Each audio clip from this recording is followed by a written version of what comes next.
প্রত্যেক জেলায় কিছু না কিছু দুঃখ আছে। আমার জেলা চুয়াডাঙ্গা। আমার জেলার দুঃখ হলো এইটা, এই রেল ক্রসিং যে শহরের উপর দিয়ে গেছে, ওই শহরের মানুষগুলোর যে কি কষ্ট। বিশেষ করে কি একটা নিয়ম হয়েছিল যে এরকম পরবর্তী উপজেলাতে বা থানাতে যখন ট্রেন হর্ন দিয়ে ছাড়ে তখনই এই গেটটা ফালা হয়। আর ওই গেট যে মানে ওই ট্রেনটি আসতে আসতে প্রায় 10-15 মিনিট লেগে যায় উপজেলা থেকে। এই সময়ের ভিতরে দুই পারের মানুষগুলো এইভাবে দাঁড়িয়ে থাকে। এর ফাঁকে দিয়ে আমার জেলার সবচেয়ে কষ্ট হচ্ছে এই ফ্লাইওভার। এই দুঃখ দুর্দশা দূর করার জন্য আমার জেলাতে শুরু হয়েছিল এই ফ্লাইওভার। আজ থেকে প্রায় 4 বছর হয়ে যাচ্ছে, 3 বছর, হ্যাঁ 3 বছর প্লাস সামথিং হয়ে যাচ্ছে। আরও 1 বছর আগে এই কাজটা শেষ হওয়ার কথা ছিল, কিন্তু এই কাজের অবস্থা এখনও এইরকম হয়ে আছে, দেখতেই পাচ্ছেন।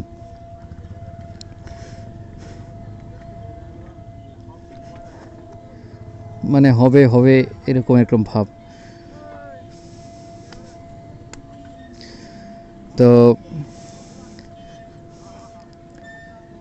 সবচেয়ে বড় মানে মানে খারাপ অবস্থা তখনই হয় যখন ট্রেন 10 মিনিট লেট করে বা এরকম আসে না, মানুষ এভাবে দাঁড়ায় থাকে।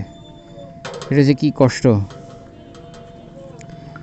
গত কয়েকদিন আগে একজন বলতেছিলেন যে আমার 40 বছরের অভিজ্ঞতায় বলছে এক সরকারের কাজ আরেক সরকার হাত দেয় না। অর্থাৎ আওয়ামী লীগ সরকারের সময় শুরু হয়েছিল এই কাজ, এখন বিএনপি সরকার নাকি এ ধরনের কাজে হাত দিবে না বা দেয় না, এর ধরনের কথাবার্তা শুনছি। চীনের দুঃখ হোয়াংহো, আর আমার জেলা চুয়াডাঙ্গার দুঃখ ফ্লাইওভার আর এই ট্রেন লাইন। যখন ফ্লাইওভার হয়নি তখনও যে কি কষ্ট ছিল, এইভাবে ফালায় রাখে। বিশেষ করে এইদিকে হলো দর্শনা, এদিকে হলো দর্শনা বা খুলনা যায়, আর এই সাইডটা হলো আলমডাঙ্গা কুষ্টিয়া। তো এখান থেকে এরপরে দর্শনা প্রায় 20-25 কিলো হবে, তারও বেশি।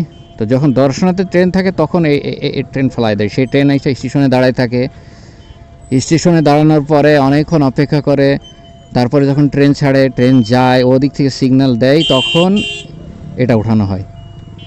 বুঝলেন মানুষের কি কষ্ট। আবার ওদিক থেকে আসার সময় যখন আলমডাঙ্গা স্টেশন থেকে ছাড়ে তখন এই গেট ফালানো হয়। এতক্ষণ মানুষ দাঁড়ায় থাকে। এর ভিতরে যে অটোওয়ালা দেখছেন এসে আরামে দাঁড়ায় গেল, পিছন থেকে কে এসে সরতে বলতেছে, কি করতেছে কোনো খেয়াল নাই। এটা অব্যবস্থাপনা চলতেছে। যখন মাথা ভালো হয় তখন সব কিছুই নাকি ভালো হয়, মাথা খারাপ হয় সমস্ত কিছুই খারাপ হয়। তো বর্তমান সরকারের মাথা তো ভালো মনে করি, জনাব তারেক রহমান সাহেব, তাকে তো ভালোই মনে করি, কিন্তু সিস্টেম বদলায়নি। সিস্টেম সে আগের সিস্টেমই রয়ে গেছে, সেই মাথা খারাপওয়ালা সিস্টেম এখনও রয়ে গেছে। জানি না এটা কবে ভালো হবে। প্রত্যেক জেলায় এরকম কিছু দুঃখ আছে। আপনার জেলায় কি দুঃখ কমেন্ট বক্সে জানান। আসেন আমরা দুঃখ শেয়ার করি। আপনি যে জেলারই হয়ে থাকেন না কেন আপনার কমেন্ট পড়বো ইনশাআল্লাহ নেক্সট ভিডিওতে।